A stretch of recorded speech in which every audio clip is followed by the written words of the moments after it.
It's Car Con Carne. Let's eat in the car. It's Car Con Carne. And now here's the star of our show, James Van Alstyne.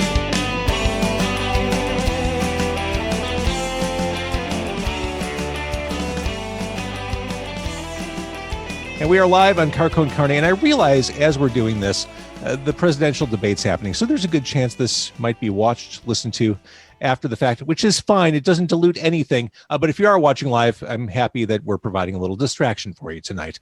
Car Con Carne is sponsored by C&H Financial Services.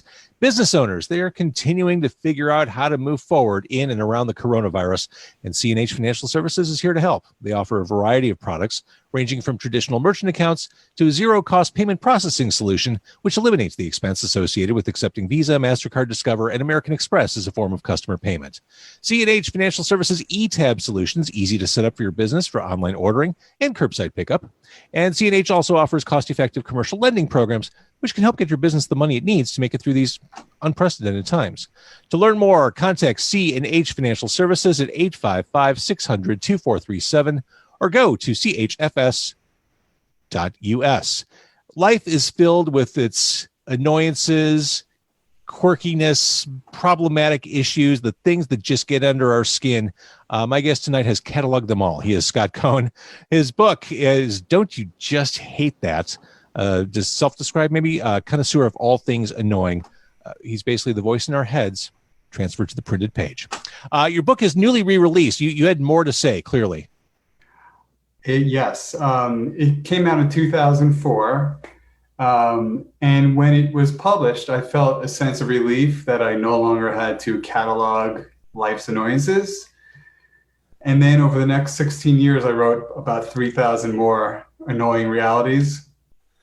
So the book is out, and I wanted to kind of go through some of these because the second I start talking about these items, it's gonna resonate with people. Because I was reading it. I always read before I go to bed. I don't have a TV in my room. I figure the best way to decompress is by reading. So I'm always reading a book before bedtime, and I'm giggling. I'm chuckling as I'm reading this stuff because I recognize myself in a lot of your neurotic, obsessive musings. We'll say, for instance, when someone says, "I see you got a haircut," and makes no further comment. This is one of the things I don't miss about being in the office every day right now. Stuff like that. Nothing more awkward than that. And you're making me think of the, there's a point about both Simon and Garfunkel went bald. Right? Somehow that the hair, I guess the hair kind of connected for me. But I did this over the weekend, waiting behind people who look like they're in line, but aren't. And then you do that awkward thing. You finally decide you have to say something like, "Are you in line?" "Oh, no, I'm not." And then you realize the line's over there, and you try to look cool, but there's no looking cool coming out of that. That is true. So do you catalog this stuff as you experience them in life? Do you have like a notepad in your pocket? Do you type in your phone these annoyances as they happen? So I just sort of, anytime they come to me, I email them to myself. And then when I get home, I have a master list. So like my editor at Workman reached out to me about a year ago, and he was like, "We're thinking of republishing the book." And he's like, "Do you have any new points?" And I said, "Yeah, I've written thousands." And I don't even know where they came from. Like when I read them, it felt like a ghost version of me had written them or something, You've met my family, clearly, because one of my favorite ones is when saying goodbye to everyone takes nearly an hour. It's never just goodbye, great to see you, we'll do this again. It becomes, "Oh, remember when?" or "Hey, whatever happened to?" And whenever my family goes for dinner at a restaurant, we're standing in the parking lot for like 30, 45 minutes. And when I read that, I'm like, "Oh, well, clearly Scott Cohen knows everyone in my family and has been through that." Yeah. When the driver pushes the unlock button as you pull the handle at the same moment. My wife, remarkably talented at doing that. That pretty much happens every day. Uh-huh. And again, these are things, I guess, classified as first world problems. Sure. These are not legitimate problems. Have you already emailed yourself a bunch of these since you sent this to, like, once the final copy for this was approved? Did you just keep going? Do you have more banked? No, I've thought up a few new ones, but I simply refuse to go any further. You say that now. You say that now. I don't know if this is something I had in my head or if I read it in your book. Do you talk about CAPTCHA images, or is this just something that bugs me when you have to do the CAPTCHA where you have to identify, is that a boat? Is that a crosswalk? Is that an airplane, a bird? Yeah, right. I don't think that's in there. I know I have a point about when there's like a password question that's really unclear to you, like, where do you plan on retiring? And you're just like, Oh, I hate those where you have to do the password reminders, and I don't remember what I wrote, and I don't remember, did I capitalize both words? Is it 2 words? Or did I make it 1 word? Did I throw in an extra character? And I never get that right. Yeah. And you'd think with profanity, you'd be able to remember that. Knowing you're in the picture a stranger is taking. This makes me crazy. Because the second I realize that, I try to duck out of the way. I try to, turn my head. But I know I'm in someone's Instagram or Facebook or whatever for perpetuity. Makes me bananas. I did a lot of business travel for a couple years before my most recent gig. And I flew solo a lot. And when you fly solo, it's always uncomfortable because when you fly with someone, you can kind of lean on that person. It's okay if you violate a little of their personal space. When you fly solo, you're very keenly aware of everyone around you. One of your items, armrest warfare on an airplane. It is like this silent, passive-aggressive showdown. James, my fear is that the book post-coronavirus, like half of the points. It's like it's like writing about things that happened during the Revolutionary War. Yeah. When your musket won't fire. Exactly. When the horse won't deliver the mail. Exactly. But, what are we going to do? I mean, they were all real prior to March, Back in those crazy days of, say, February. Yeah. But yeah, the armrest warfare on an airplane. And whenever I fly, I always leave the plane and I'm uncomfortable. Like I'm sore because I'm so focused on holding my arms and legs together so that I'm not doing the incidental touching. And I'm uncomfortable. And the longer the flight, oh my God, forget it. But I think that shows that you're a kind-hearted person. This is something that proves that you are from a large city, and I identify this as a Chicago area resident. When no one witnesses you nail an impossibly tight parallel park, what a gratifying feeling that is. Unless no one witnesses it. Right. Like if you could do it one shot, one quick jerk back, and then a rock forward, and you're in, and you're right there by the curb. You feel like you've really done something, like you're gifted. And if no one's there to document it, it's a tree falling in a forest. True. True. Again, the book for people who are just joining, Don't You Just Hate That? It is by Scott Cohen. You can get it on Amazon and elsewhere. Since we're on Facebook, having one of those days when your posts receive very few likes, causing you to feel alone in this world. No one wants to feel alone right now. Did you see the new movie? What's it called? A Social Something or Another. It's on Netflix. Yeah. Oh, it's enough to make you just chuck all your technology into the ocean and never look back. And The Social Dilemma. Thank you. And I really, there's a moth attacking me, which is befitting. Yeah. I know what it feels like to post something on Facebook, a video of my kids, and then sort of addictively every 10 minutes or so check to see, did I get another like? It's just so wrong. Well, I know in my own recent experience, I had an interview last night on this podcast with Steve Kilby from The Church. I've loved The Church for many years. A fantastic band. I was nerding out about the interview before it happened. I nerded out after it happened. And I'm thinking, I'm going to post this and people are going to flip. It's the dude from The Church. I posted a picture of my dog the same day. The ratio is like 10-1 in reactions. So when I read that in your book, I'm like, oh yeah, that's exactly what I experienced right there. Well, I enjoyed your interview with him, by the way. Oh, did you? Oh, thank you. I just didn't need to say a word. I just needed to say one thing, pull back, let him go. So amusing. And by the way, you turned me on to Howling Bells. Isn't she wonderful? Yes. Juanita Stein. Oh my God. And the whole band, they're just great. Yeah. The band, her new music is fantastic. Oh, thank you for watching slash listening. Scott Cohen, author, East Coaster, watching Car Con Carne. Right. I really do appreciate that. You talked about how some of your facts or your annoyances might be outdated in the current world. Not this one. Trying to collect unemployment along with 35 million other Americans. That one was post-March. Yes, I sprinkled in a few tidbits there for what we're going through now. I haven't tried this. I guess I'll take your word for it that it's physically impossible to lick your own elbow. Is that true? Unless you dislocate your shoulder, I imagine, but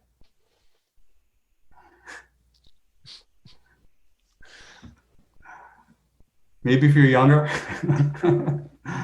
Yeah, yeah, you're right. You need to be some kind of contortionist, some kind of Cirque du Soleil star in order to pull that off. And again, these are first world problems. These are things that people shouldn't be upset about, but they're irritating. They're annoying. They're just enough to get under your skin. And you are the curator of all these things. Thank you, James. We follow your lead. This is something I've experienced in my personal life. I don't support this. People who clean because the cleaning lady is coming.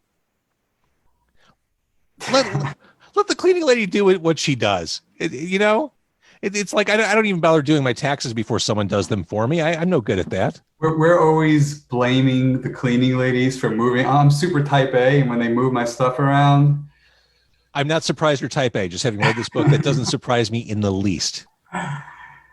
So, but some people, yeah, they've got to make sure that things are at the next level of okay before the cleaning people come in and really do their business. Right. This is something that this is one of those things as I was reading in bed that made me laugh out loud. Wishing you could blurt out, "Nope, next," each time a waiter starts describing a special you don't like. That's the worst. And there's no way to ask how much each dish costs. It would just look and sound wrong. Yes. But deep down inside, you may want to know that. And it's such an awkward moment too. You have to give an audience. So as the waiter's reading stuff that you don't really have an interest in, oh yeah, ooh, that sounds good. Oh, I haven't had carpaccio in a while. That's lovely. I think with a horseradish something, fabulous. Speaking of the social dilemma, you could have written this last week, being subtly manipulated by algorithms that monitor your every click. That was clearly written before you saw the social dilemma, and here we are. I wrote a joke that I saw Seinfeld like riffing on a few days later. I'm trying to remember what the joke was. And I remember emailing my editor, Danny, at Workman. I'm like, you are proof that I wrote this joke before Seinfeld. I'm not stealing Seinfeld's joke. Gosh, I'll have to remember what it is. So my daughter is learning from home, as so many kids are right now. And she just started her AP World History class. And I realized that she's talking about what she's studying and taking notes on. I don't remember any of it.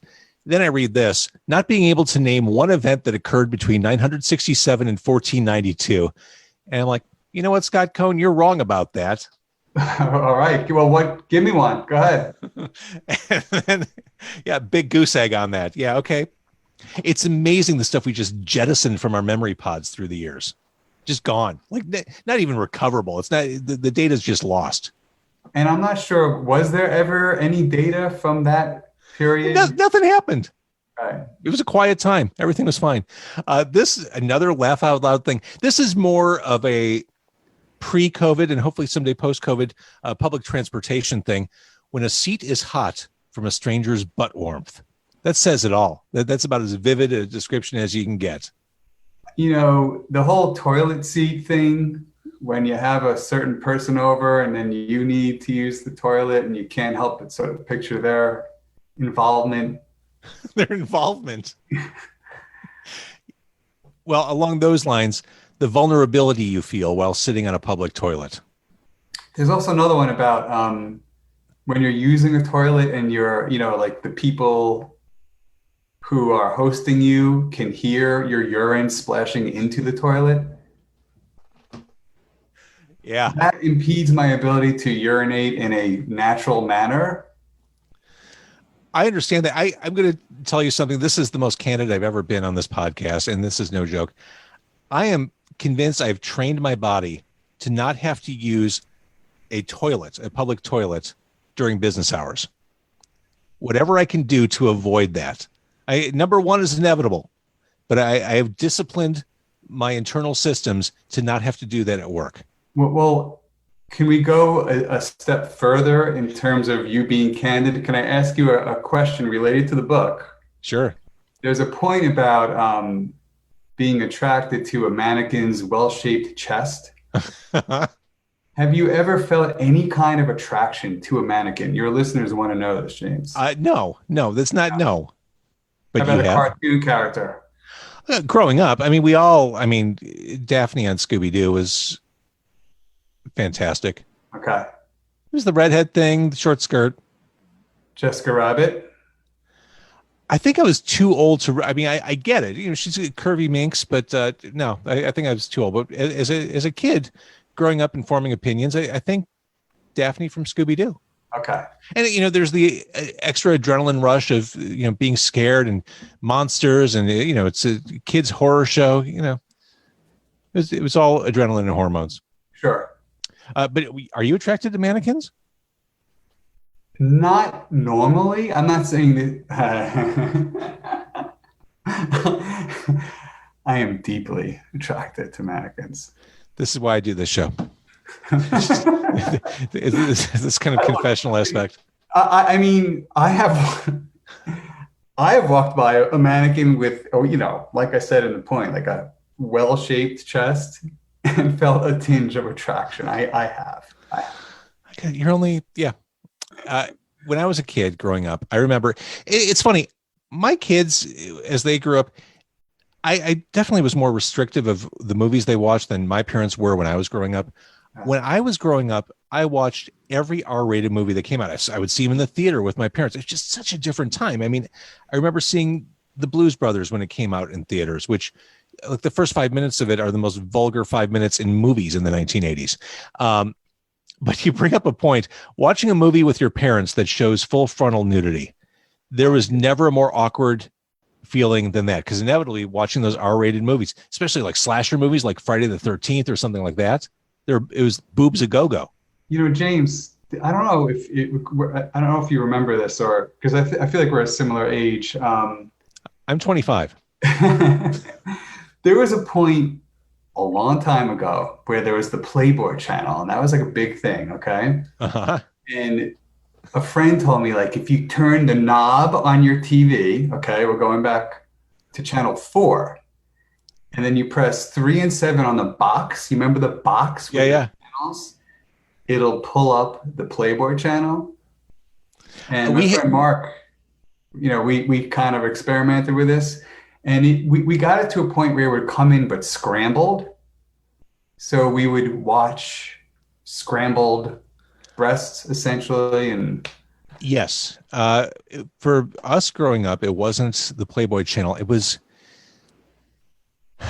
it on TV? It was something, but it was it was like a UHF thing, and you needed to kind of, I think it was UHF, and it was like in between channels. And yeah, you were definitely looking at like slanted boobs on the top of the screen, and then the image was broken at the bottom, and maybe there was a pair of legs, and in your head you had to kind of piece together this Van Gogh sculpture into a living human to imagine what that was. But yeah, that was childhood. That was these kids today are so lucky they've got porn in their pockets with their phones. We had to really I was just going to say, as a dad of 2 boys, it's also terrifying how available everything is. Everything. And you can only police so much, or you're only able to police so much. I totally agree. There are times where you just kind of cross your fingers and hope for the best. Yeah. You're right. It is astonishing how much